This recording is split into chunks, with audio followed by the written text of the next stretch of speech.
大家好，我係 Haley。我係 Toby。啱啱喺1月嘅時候咧，係一齊飛咗去日本沖繩農場啦。咁因為咧，我哋其實農場去睇農場都係啲好寶貴嘅經驗啦。咁都好希望咧，可以將我哋所見所聞咧，去同大家分享嘅。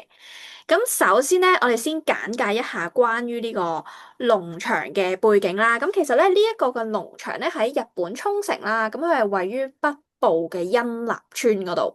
咁我亦都係咧世界一個好著名嘅長壽南區 Blue Zone 喎，主張咧自然啦、生活理念啦，去做到一個咧長壽啦同健康好平衡嘅一個地方嚟嘅。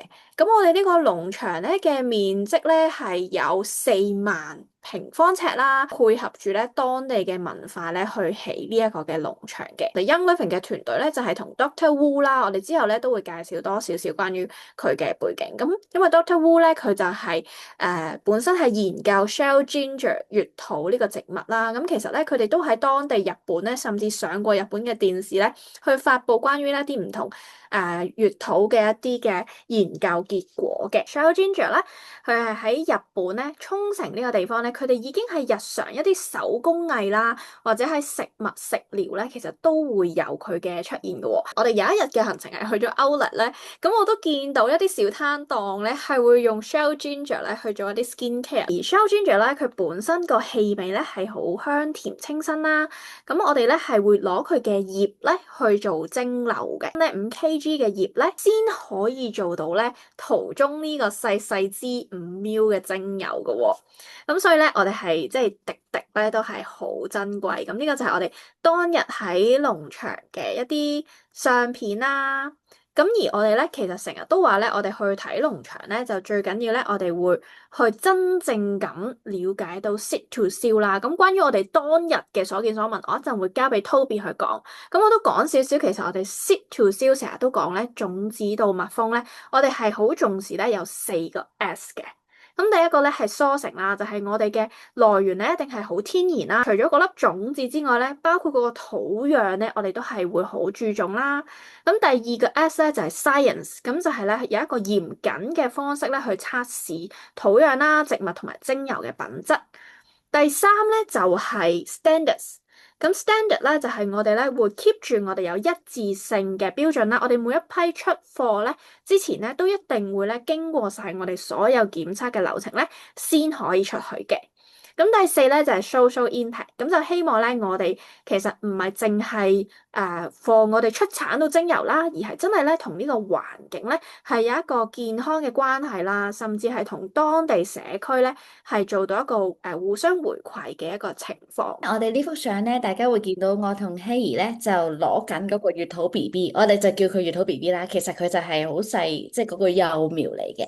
咁咧，其實而家咧嗰班科學家咧就又試緊另一樣嘢喎，就係咧佢哋想咧試下，如果將啲月桃 BB 浸咗喺啲營養液之後，再去種植，會係點嘅咧？因為咧之前咧佢哋係從未做過呢件事嘅。咁因為咧，我哋去嘅時候就有個田咧，有個部分嘅田係專係俾我哋去種噶啦。咁佢哋就將嗰個田咧就作為一個即係 science project 啦。佢就想試下啊，浸完個營養液之後，會唔會又好啲咧？咁咧，其實嗰個營養液咧，就係一啲佢嚟自其他嘅，應該其他嘅植物啦，同埋其他嘅微生物而組合而成嘅。咁佢就想試下啊，浸完之後會唔會健康啲，或者生得快啲，或者會唔會有其他嘅效果咧？其實佢哋不停咁樣仲喺度做緊研究，不停咁樣仲喺度研發。佢係冇喺嗰個農場嗰度話，哎呀，嗰個月桃咧已經成功研發啦，我就停止啦，我就唔再去進步啦，就唔係咁嘅。佢就不停咁樣去試咯。呢段片咧，其實係我哋一入到去農場咧，我哋第一樣嘢咧就係去睇呢個微生物啊。我哋腸道有唔同嘅，有益菌有壞菌啦，包括咧我哋嘅微生物咧，其實都有分好壞。咁好似害蟲有分有益同冇益。咁其實咧，我哋係會主張咧喺泥土裏面咧都要有一個平衡嘅一個微生物嘅生態。即係話 Young Living 咧呢個 sit to sale 咧，唔係淨係講緊種子，係包括個泥土咧，其實佢都已經係不斷咧做緊唔同嘅研究啦，去希望咧係要 keep 住嗰個泥土咧都係好健康嘅狀態嘅。咁然後咧呢一個咧就係好重要嘅 terms 啊，永續農業，呢個都係我哋當日咧去不斷去吸收到好重要嘅一個資訊啦。就係咩叫永續農業咧？希望咧係同大自然係合作，而唔係不斷咁樣開發，起晒啲嘢就算。咁我哋要尊重翻咧呢個大自然嘅生態啦。咁我哋希望咧喺泥土中咧係會有一個自然嘅循環，唔好過度去用嗰啲掘土機，多樣嘅植物啦同埋微生物嘅共生，保護埋個生態啦、棲息地啦。其實我哋當日咧係有一隻好大嘅河，呢個農地度好開心咁樣喺度生活緊。我哋當撒完啲種子咧，佢就會去開餐噶啦。咁但係我哋都唔會，即係 Young Living 都唔會話趕走佢咯。即係希望佢同當地個生態啦、動植物咧去做一個連結啦，就會用一個天然啦、冇化學嘅農業方式。永續農業啦，咁個英文咧就係叫做 regenerative agriculture。咁咧佢主要咧就係講啊，頭先希兒有講到，其實成個大自然嘅循環啦，嗰個合作啦。咁咧頭先我哋講第一幅圖啦，第一幅圖咧就係有啲蜜蜂喎。咁其實呢啲蜜蜂係做咩嘅咧？我諗可能大家，我如果就咁講咧，可能大家都難以置信嘅。就係呢個農場裏邊咧，係有40種嘅蜜蜂品種喺入邊。其實隨團咧係有啲人係本身好驚蜜蜂噶，但係唔知點解當刻咧，大家係完全啲蜜蜂喺周圍飛咧，係驚蜜蜂嗰啲人都好似冇感覺咁喎，就會好感覺到嗰個和諧咯，即係好似人同埋大自然之間有和諧，大自然佢哋本身自己又有和諧咁樣咯。原來咧蜜蜂好緊要嘅喺自然界，因為蜜蜂咧就係即係佢係代表住嗰個地方嗰個棲息健唔健康咯。咁如果嗰啲蜜蜂嗰啲數量啊、品種啊都係好足夠嘅話咧，即係代表嗰個地方咧係好健康啊！嗰個地方個土壤啊、環境啊各樣嘢都好健康，先會有咁多蜜蜂喺度生存。And if you remove this, and then you see more worms.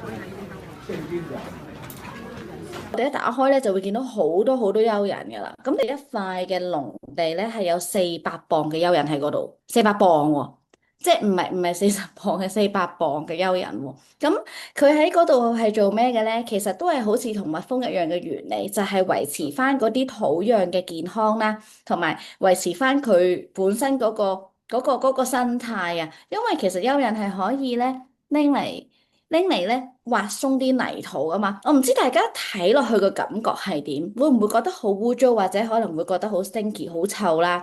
但係其實咧，我係有掂嘅，我係有掂嘅，咁我就係攞咗個蚯蚓喺上手嗰度啦，就感受下佢啦。我掂完之後咧，其實我亦都有聞翻自己隻手，我聞下係咩味，即係我係出於好奇啊，我想知其實佢係臭啊，定係香啊，定係點嘅？咁我發現咧。係好 fresh 噶個味，係好清新嘅，即係佢完全冇你好似睇幅圖個樣啊，可能會臭臭地，其實完全冇嘅。咁咧反而咧係佢好清新、好清新、好香嘅。咁所以咧嗰一刻咧，我就已經係覺得哇呢度好乾淨。Yeah, one handful. 首先要跌咗一個攞緊啲種子啊，即係咧將啲種子咧就係擺喺我哋要種植嗰個坑咧嗰個土壤上面咧，然後就擺嗰啲就擺咗個芋頭 BB 先，跟住你可以撒啲種子上去。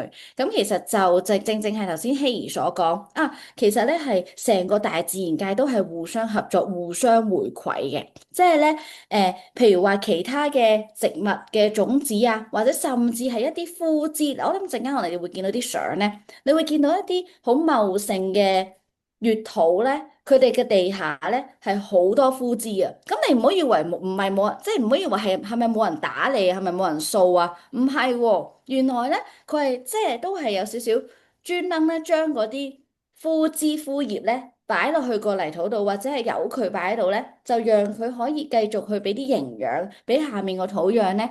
由死咗嘅植物、枯咗嘅植物，又去重生一啲新嘅出嚟喎。咁其實係一個好大嘅循環喺度啊。咁我哋頭先呢一度咧播種子都係啦，佢就係將啲種子咧再擺喺個芋頭 BB 上面咧，就係等佢可以咧再生得更加豐盛啲，可以咧更加有營養，俾啲芋頭 BB 咧繼續去成長嘅。阿 John 係 Gary 以前嘅隨行攝影師啦，但係佢係會落手落腳去派俾我哋咯。即係佢係真係會企落去個泥嗰度，跟住係派嘢俾我哋啊，跟住就摸咯，即係佢會同我哋一齊去摸泥土，其實好不分你我咯呢件事。friend 咧同埋阿 Kit 咧，佢哋上年係有去過沖繩農場，咁我哋係今年啦。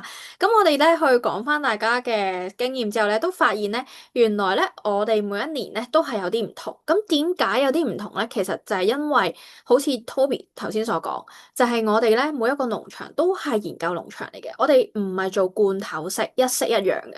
因為我哋隨住氣候啊，各等你科技越嚟越發達啊，有唔同嘅品種嘅發掘之後咧，我哋都係會 keep 住與時並進啦，同埋一直會嘗試緊用唔同嘅方法咧，可唔可以得出更加 good quality 嘅一啲精油出嚟嘅？咁所以咧其實佢哋上年咧都係冇呢啲浸營養水啊，或者落種子呢啲，咁呢啲全部都係咧農場有 keep 住咧 update 去。再去做得更好嘅地方啦。當日嘅重點啦，我哋其實一入去咧就係一齊睇下啲蚯蚓啦，跟住就去睇下蜜蜂啊，睇下微生物啊，跟住就開始咧正式做我哋嘅種植嘅過程啦。咁其實咧我哋嘅過程咧喺穴土種咗之後咧，我哋係要大概2年左右咧就可以收割。咁之後咧就係每年咧就可以收割一次，因為咧我哋唔係連根拔起嘅，我哋係剪一啲葉。咁然後咧，我哋剪咗啲葉出嚟之後咧，我哋就會去整碎佢啦。咁之後咧，我哋就會再去做一個 distill。我哋蒸餾咧係會安排喺收咗一批葉翻嚟之後咧，大概2-3日之後咧，先再去做嘅，夠到一個最佳嘅時間咯。咁但係當日點解做係因為即係俾我哋經驗體驗下嘅啫，咁樣distiller 啦，你見到咁我哋咧都係唔會有任何嘅化學物質啦。咁我哋每一個步驟咧，其實都會經過我哋嗰啲 GCMS 啊，一啲唔同嘅一啲分析嘅儀器咧去做嘅。左邊個 photo 開始講起喎，咁咧首先咧我哋咧就要好似頭先咁講啦，就係種個穴土 BB 喺個地下啦，然後就即係滲啲種子啊，咁就各樣嘢啦，咁就埋翻佢咁樣。咁跟住咧，然後咧，我哋就要收割咯喎。咁收割咧，你會見到我手上面第二張圖片，你會見到我手上面咧攞住3支好長好大嘅穴土 BB 嘅。其實嗰啲正正就係阿 Friend 同阿 Kit 上年種落嚟嗰啲啊，即係咪好成件事係好有意思嘅？因為咧佢就係、即係當然佢會繼續生啦，即係未必係佢哋個棵啦，係咪？但係嗰個時期咯，我哋每人咧都會剪2至3支，大概咁樣長度咁嘅 size 嘅葉嘅。咁而家咧即係我哋剪完之後咧，就要攞去個蒸餾機嗰度，就係去到中間呢張相，希兒咧準備咧將嗰個葉咧擺落去。不過咁咧其實當然啦，我哋唔係成支擺落去噶嘛。咁其實當其時嗰啲工作人員咧就幫我哋將嗰啲葉咧切，咁啊切成咧右上角嗰個圖就係好碎嘅。好碎好碎嘅，咁然後咧就可以咧，即係嗰個切到呢個用呢個機咧切完之後咧，就可以擺去個蒸餾機嗰度啦。銀色嗰個就係蒸餾機，綠色嗰個就係切割機嚟嘅。切割機切完之後就擺去銀色嗰個蒸餾機嗰度咧，準備蒸餾咯喎。咁然後咧。咁等佢蒸餾啦，等佢蒸餾嘅過程咧，我哋就去咗聽其他嘅嘢，同埋睇其他嘅嘢嘅。我哋嗰陣時就係聽緊Doctor Wu，呢個就係 Doctor Wu 啦。咁 Doctor Wu 咧就係正正就係講緊佢喺呢一個農場裏邊做咗啲乜嘢啦，佢啲研究係啲乜嘢啦。雖然咧，可能對於我呢啲唔係科學人咧，可能對於我嚟講啊，好多數字咯，同埋好多專有名詞咯，但係咧。成個過程咧，你係會感受到佢好有力量、好有能量、好有 power，同埋佢隻眼係全程發光，佢係好 proud of 自己嘅研究嘅，即係佢會覺得哇，我最深研究呢樣嘢，俾我嘅感覺係好。嗰啲叫做唯才是用咯，即係我覺得 Young Living 咧係好唯才是用啊！佢係俾咗好多資源，俾咗好多時間空間去 Doctor Wu 去做呢一樣嘢，令到佢可以有繼續咁樣持續咁樣發展呢個農場，亦都有好多不斷嘅進步。即係我諗營養液呢一樣嘢都係佢哋諗出嚟啊！我哋不如再試下咯，試下會唔會好啲咯？因為佢哋即係唔 trial 唔嘗試嘅話，就唔會有一個進步噶嘛，咁我就會見到佢哋係不停咁樣去研究，不停咁樣去進步。咁我哋聽完阿 Doctor Wu 講解之後咯，即係 Young Living 嘅 Chris 咧，佢就幫手咧攞住嗰個蒸餾嘅出嚟啦。我哋就個個行去聞啦，咁結果咧，大家可以估下喎，就係呢個啦，最右手邊嗰幅圖。咁然後咧，我哋聞嘅時候咧，我哋竟然係發現咧。好似同平時嗰啲係有啲唔同嘅喎，同我哋嗰個精油，我哋聞到係特別濃郁啦，同埋咧濃郁得嚟咧，佢又唔會好濁嘅喎，即係嗰刻係有啲震撼嘅，因為你見到咁大支啊，即係咁大支，跟住又聞到嗰個感覺咧係好真實啊，即係你會即刻覺得係哇成件事原來我哋用緊嘅精油就係咁樣種收割。切割，然後去蒸餾，然後最後咧就會得出呢一個咁嘅精油。當然佢蒸餾仲要蒸餾好多次咧，佢哋仲即係 Doctor Wu 都有講到，其實佢用咗400個 point，即係淨係熱度啊，淨係講個溫度啊，佢用咗400個溫度點去試到邊一個係覺得最好，佢先用嗰個嘅。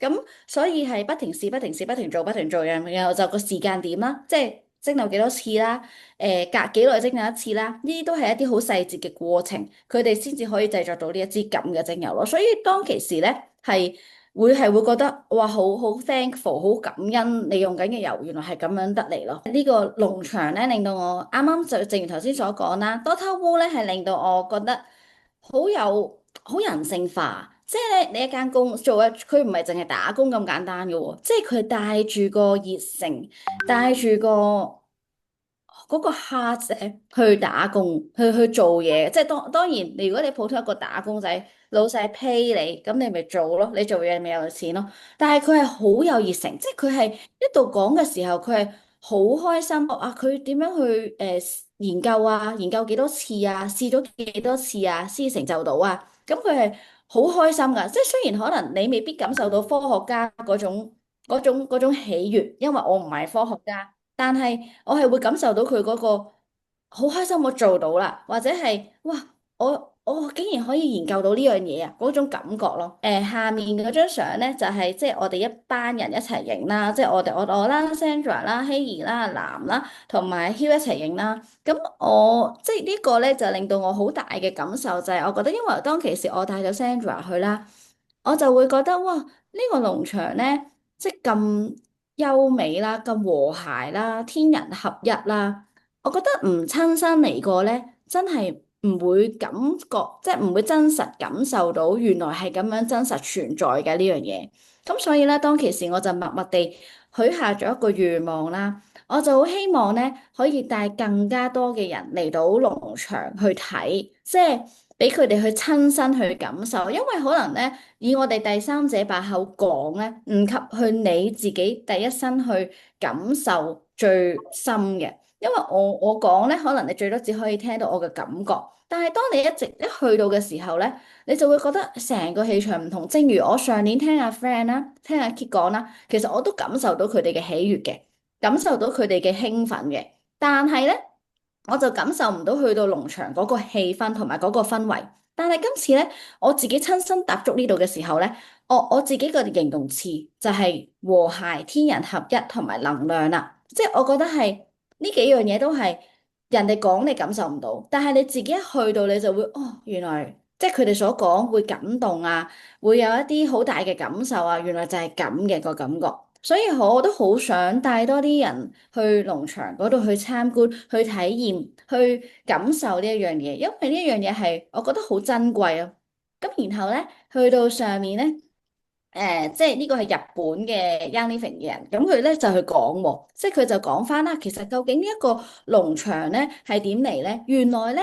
因為呢個日本，我哋開咗個農場喺 Blue Zone 啦，Blue Zone 咧原來係好難入去嘅喎，因為呢個咧係日本嘅國家地段嚟嘅喎，即係喺啲國家啲國立嘅地段啊。咁其實正常咧，第一日本人咧好難會同外國人咁樣做生意，或者好難去應承你去俾個農場你，因為佢驚你搞壞佢哋嘅生態，因為日本咧好重視呢一樣嘢嘅。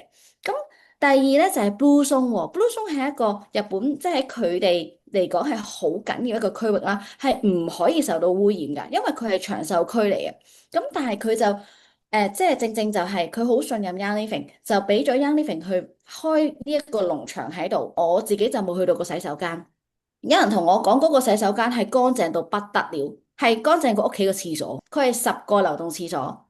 但係每一個去過嘅人都同我講，佢話嚇，仲乾淨過我屋企個廁所喎。到我去帶人再去嘅時候，我又再去多次。其實我又想去參觀埋個廁所。嚟緊咧，佢哋想擴建嘅，但係咧亦都係做緊一個批核嘅過程之中。咁預計咧就會係用2至3年嘅時間去審核，然後咧就批出嚟，然後先至再去起呢一個擴建嘅地方。講解緊呢個嘢後面咧係一個神山嚟㗎，即係你想象唔到，哇！原來我哋個農場咧係喺個神山下面嘅喎，即係你隔離就係神山嚟，所以咧。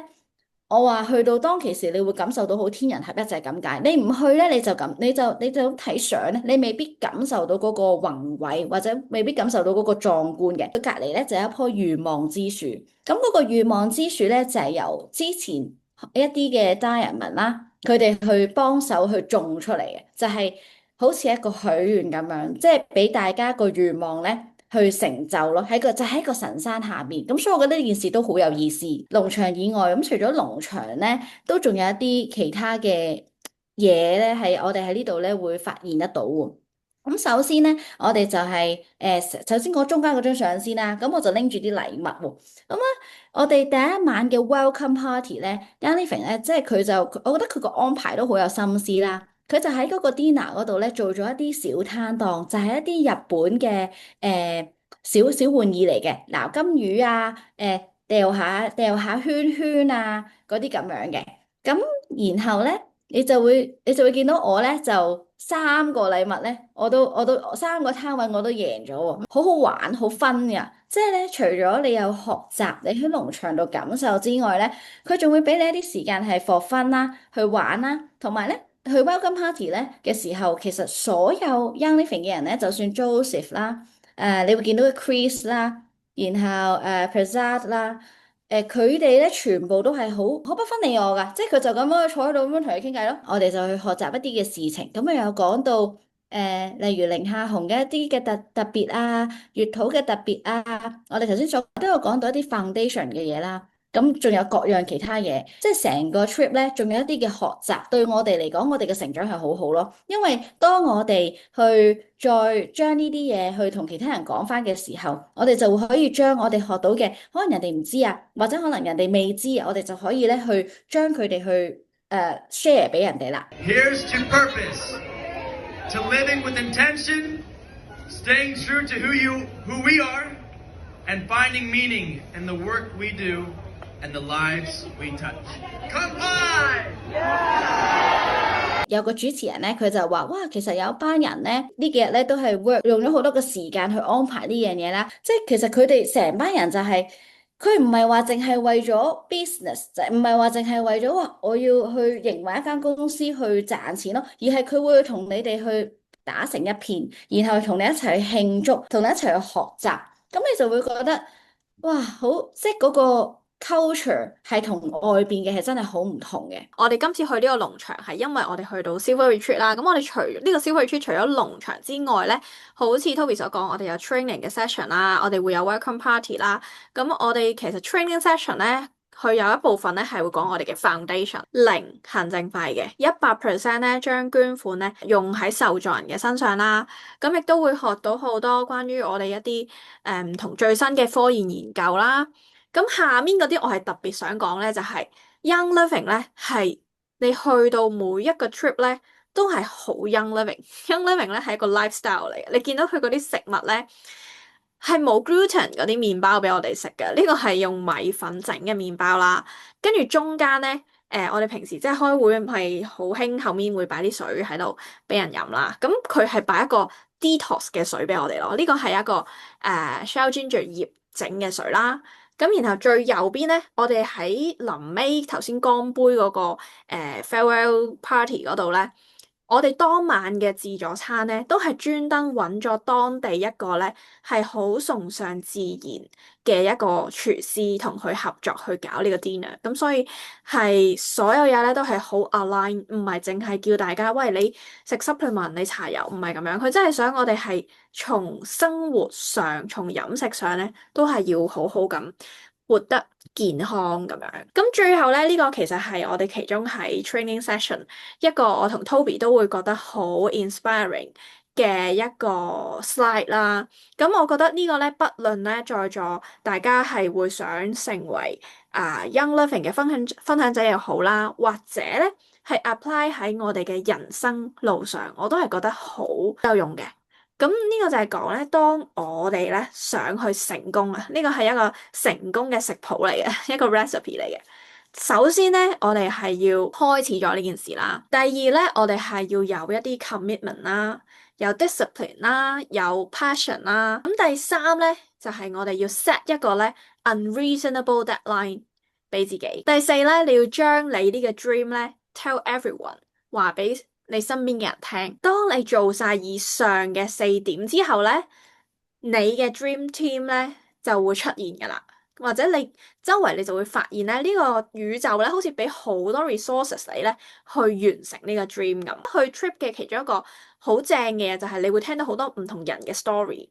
咁我哋其中聽到一個 story 咧，佢正咧，我就覺得佢係完全咁樣用咗呢個 success 嘅 recipe 去做。咁咧就係有一個女仔咧，佢就因為好想帶爸爸媽媽咧移民去澳洲，跟住咧當佢一去到澳洲之後咧，落地咧，佢即刻做咩事咧？佢周圍問人，有冇人可以娶我做老婆？即係佢周圍揾老公，因為佢揾咗一個澳洲嘅老公之後咧，佢就結咗婚啦。咁跟住就可以申請埋佢爸爸媽媽過嚟。佢係見到人就問，周圍問，去 start 佢呢個 dream 啦。然後佢會有佢嘅commitment 啦，俾咗個好 unreasonable 嘅 deadline 啦。因為冇人會一落地即刻結婚噶嘛，但係佢就要即刻結婚咯。跟住就要話晒俾所有人聽啦。而最後咧，佢哋中間有好多唔同嘅 story，有唔同嘅 drama。最後咧，佢真係喺一個好短嘅時間揾到佢嘅澳洲老公，而且咧，佢哋到而家咧已經係好幾十年啦，都仲係好幸福嘅一個狀態啦。咁呢個我覺得佢成件事咧，亦都係真係聽完之後覺得又 apply 翻落呢度咧，係好 amazing 啦。咁最後咧都想有啲小補充咧，就係關於咧，我哋去想做呢個實現我哋呢個 dream 嘅時候咧，其實都要記得下面嗰幾點啦。我哋做任何嘅事咧，其實你呢一刻做到啲乜嘢咧，都只係其中一個過程，唔係一個終點。即係比賽我要做，可能呢一刻你盡咗好多嘅努力，最後真係未必拎到自己最佳嘅成績。但係呢個唔係我哋嘅終點，因為你喺呢個過程中，其實你自己都會學習到好多嘢，而你學習到嘅呢啲嘢又係 prepare 你再去下一次再去拼搏過咯。咁第二咧就係 good enough is good enough 啦，即係我哋都要去同翻自己講，喂，其實我哋已經做得好好啦，唔好對自己太 harsh。最重要係我哋真係有去付出努力，然後唔好太過介懷呢個結果，呢個係一個果。咁最後咧就係當你有一個夢想嘅時候咧，你去 build 呢個夢想咧，唔係最困難嘅嘢，即係要 take time，佢要啲時間去俾大家去實。咁啱我哋喺新一年準備踏入馬年之前咧，開咗呢個 Zoom 啦。雖然本身係想講 farm 啦，但因為我哋喺 Silver Retreat 咧，聽咗呢個 sharing 咧，都好想去同大家分享啦。希望都可以大家喺唔同嘅一啲困難啊，一啲人生嘅路上咧，都可以試下用呢個 recipe 咧，睇下幫唔幫到大家。咁其實咧，我就係好 inspire 阿 John 嘅。阿 John 咧，其實佢係即係頭先講過係 Gary 嘅隨行攝影師啦，好多年啦跟咗佢。咁所以其實佢對呢個 recipe 係好熟噶啦。即係佢從來都唔識 ukulele 嘅，佢從來都唔識音樂噶。咁佢點樣做咧？佢就係正用翻呢個 recipe。佢嗰時仲要係佢去練習嘅時候，每一日都會錄條片去練習。跟住佢開條片第一句永遠都係 good enough is good enough，跟住就練啦。跟住佢每日都會練，如是者都係咁練，練咗好多日之後，佢最終都可以真係而家帶住個 ukulele 就咁就上台去同我哋一齊唱歌。即係可以去同我哋一齊去玩，去放分咁樣咯。其實我哋每個人可能好多嘢，我哋都會話我都唔識，我都唔知點開始，我都唔知點做。